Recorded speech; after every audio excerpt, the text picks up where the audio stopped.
নমস্কার বন্ধুরা, আজকে ব্লগের শুরুতেই আপনাদের সাথে একটা দরকারি সত্যি কথা শেয়ার করতে এলাম। একটা মেয়ে দেখতে কতটা রূপবতী, তার গায়ের রং কতটা ফর্সা বা সে ঘরের কাজে কতটা গুণবতী তা দিয়ে কিন্তু আজকের জীবনের সুখ মাপা যায় না। আমরা আমাদের চারিপাশেই এমন অনেক মেয়েকে দেখি যারা দেখতে পরীর মতো সুন্দর, শিক্ষায় দীক্ষায় বা হাতের কাজে অসম্ভব গুণী। তারা সংসারটাকে আগলে রাখার জন্য নিজের সবটুকু উজাড় করে দেয়, কিন্তু তাও দিনের শেষে অনেকে একটু শান্তি পায় না, একটু ভালোবাসা কদর পায় না। তাদের সব গুণ যেন একটা ভুল মানুষের কাছে বা ভুল একটা সংসারে গিয়ে মূল্যহীন হয়ে পড়ে। অন্যদিকে কিছু মেয়ে হয়তো খুব সাধারণ দেখতে, হয়তো তারা রান্না বান্না বা ঘরের কাজে ততটাও পারদর্শী নয়, কিন্তু তারা এমন একটা পরিবার পায়, এমন একটা জীবনসঙ্গী পায় যে তাকে রানীর মতো সম্মান করে, তার ছোট্ট ছোট্ট খুশির খেয়াল রাখে। একেই বলে বোধহয় ভাগ্য। আসলে রূপ দিয়ে হয়তো কয়েক মুহূর্তে প্রশংসা পাওয়া যায়, আর গুণ দিয়ে দায়িত্ব পালন করা যায়, কিন্তু সম্মান আর ভালোবাসা আর মানসিক শান্তি পেতে ভাগ্যের প্রয়োজন হয়।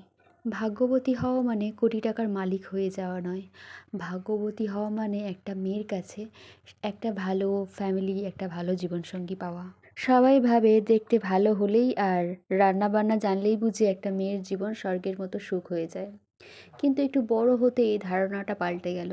বুঝতে পারলাম যে রূপবতী গুণবতী হওয়ার থেকে ভাগ্যবতী হওয়াটা ঠিক কতটা প্রয়োজন। কেন বলছি জানেন? আমি এরকম অনেক মেয়েকে দেখেছি যারা জুতো সেলাই থেকে চণ্ডীপাঠ পুরোটাই জানে, কিন্তু দিন শেষে তারা যোগ্য সম্মানটুকু পায় না। আসলে মেয়েদের গুণের একটা অভিশাপ রয়েছে। একটা মেয়ে যত বেশি গুণবতী হয়, সংসারের সবাই তার উপর তত বেশি দায়িত্ব চাপিয়ে দেয়। সবাই ভাবে ও তো একা হাতেই সব পেরে যাবে, কিন্তু কেউ একবারও এসে জিজ্ঞাসা করে না তুমি কি ক্লান্ত। এই যে নিজের কষ্টের কথা কাউকে না বলতে পারা, দিন শেষে কোনো অভিযোগ ছাড়াই সবার মুখে হাসি ফোটানোর চেষ্টা করা, এটাই তো গুণবতী মেয়ের আসল নিয়তি। তাই মেকআপ বা সাজগোজ দিয়ে হয়তো আয়নায় রূপ বাড়ানো যায়, নিজের চেষ্টা দিয়ে অনেক গুণ অর্জন করা যায়, কিন্তু কপালে যদি একটু শান্তি না লেখা থাকে তবে সবই বৃথা। তাই ঈশ্বরের কাছে আমার একটাই প্রার্থনা, পৃথিবীর প্রতিটা মেয়ে যেন সুন্দরী বা কাজের দিক দিয়ে গুণবতী হওয়ার আগে একটু ভাগ্যবতী হতে পারে। তারা যেন এমন একটা জায়গা পায় যেখানে তার মন খুলে হাসার স্বাধীনতা থাকে, যেখানে চোখের জলের কোনো ভয় থাকে না। রূপ আর গুণ হচ্ছে মানুষের দেয়া মাপকাঠি, কিন্তু সুখ, শান্তি, ভালোবাসা এটা হচ্ছে ওপরওয়ালার দেয়া সেরা আশীর্বাদ।